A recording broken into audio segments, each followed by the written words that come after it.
এখানে এই স্কুলের একজন সুদক্ষ একজন অভিভাবক আছেন লুৎফর রহমান লিলিন, যার না কথা না বললেই নয়। সে অত্যন্ত সুদক্ষ এবং গ্রামের থেকে ছাত্রী কালেকশন করেছে, ইতিপূর্বে ওই ছাত্রী নিয়ে এসেছে এবং এই স্কুলের উন্নয়নে অনেক তার অবদান আছে।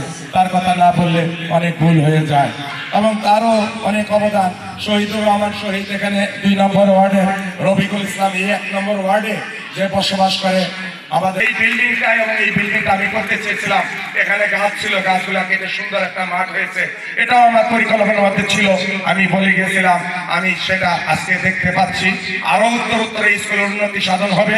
শিক্ষা অফিসারকে বলবো, যদি শিক্ষার কোনো ফান্ড থাকে, আমাদের উপজেলা যিনি সুদক্ষ, আমাদের সফল, যিনি শিক্ষানুরাগী বললে ভুল হবে, শিক্ষাবিদ মানুষ, যিনি শিক্ষার বিষয়ে অনেক অবদান, আপনি দয়া করে শুনেছি আপনার প্রমোশন ট্রান্সফার যে কোনো সময় আপনি চলে যাবেন, দয়া করে স্কুলের জন্য একটা আরো ভালো উন্নত একটা অনুদান আপনি দিয়ে যাবেন, এই আশা রেখে সবাইকে ধন্যবাদ জ্ঞাপন করে আমি আমার বক্তব্য শেষ করছি। আসসালামু আলাইকুম রহমতুল্লাহ। বাংলাদেশ জিন্দাবাদ।